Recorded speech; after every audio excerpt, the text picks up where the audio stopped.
안녕하세요. 올라운드 재테커입니다. 채널을 개설한 지 약 3주가 지났고 10여 개의 영상을 올리면서 제가 생각했던 재테크에 꼭 필요한 정보들을 정리해드렸는데 이 부분에 대해서 얼마나 공감을 하실지 모르겠습니다. 그래서 오늘은 저의 재테크에 대한 방향성을 공유드리고 함께 공감하는 시간을 가지려고 합니다. 이번 영상을 보시면 왜 연금과 절세 그리고 미국 주식에 대해서 그렇게 강조했는지 이해가 되실 거라고 생각합니다. 그럼 시작해 보겠습니다. 여러분은 재테크를 왜 하시나요? 좋은 집에 살고 싶고, 멋진 차를 타고 싶고, 럭셔리한 여행지에서 즐기고 싶고, 이런 각각 다른 이유들 때문에 재테크에 열을 올리고 있으실 겁니다. 저는 이 모든 것을 아우르는 한마디 표현으로 행복이라는 단어를 써볼까 합니다. 재테크를 하는 실질적인 목표는 인생을 행복하게 살기 위해서라고 생각합니다. 돈이 많다고 인생이 행복하냐고 반문하시는 분들이 있을 수 있습니다. 물론 돈의 양에 행복이 완벽하게 비례하지는 않겠지만 자본주의 사회에서는 돈이 있으면 무엇이든 원하는 것을 이룰 수 있고 이런 무한한 가능성은 사람을 행복하게 해주는 것이 사실입니다. 그리고 기본적으로 풍요로워지면 불행을 막을 수 있고 자기주도적인 삶을 살 수 있다고 생각합니다. 저 또한 행복해지기 위해서 취업을 하고 직장 생활을 시작한 이후 다양한 재테크 활동을 했습니다. ETF 자동 매매 시스템을 발견해서 한동안 행복한 나날을 보내기도 했었고 프랜차이즈 가맹 사업을 하면서 자영업의 고충을 알게 됐습니다.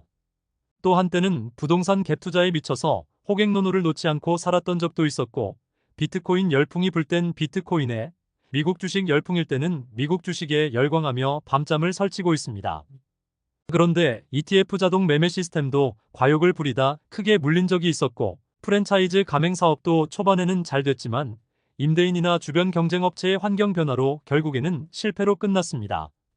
그나마 부동산 갭 투자와 미국 주식은 저에게 수익을 안겨주었지만 급변하는 환경 탓에 스트레스가 많았습니다.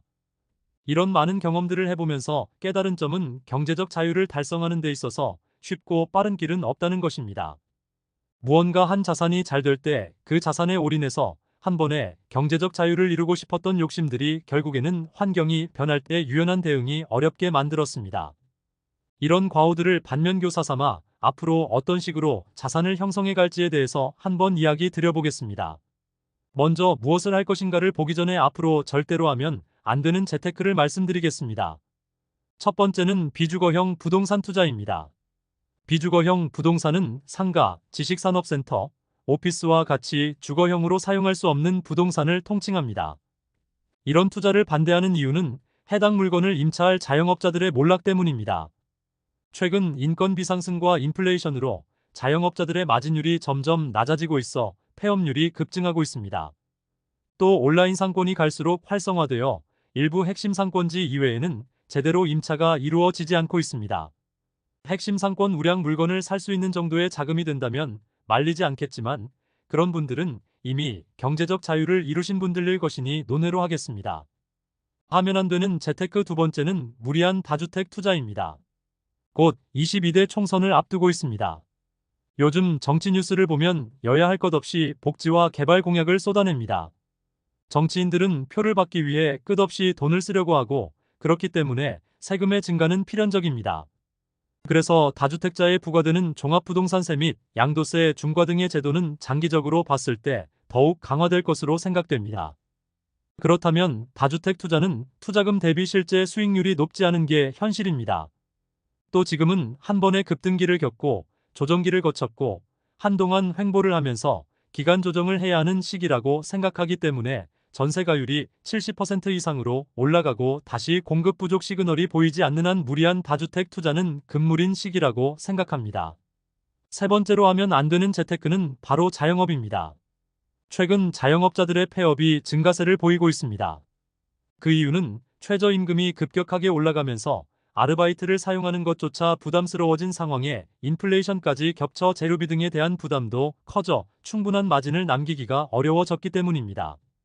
그리고 자영업은 외부 변수가 많아 리스크의 노출도가 큰 편으로 자칫 잘못하면 어렵게 모아둔 돈을 투자비로 모두 날릴 수도 있습니다.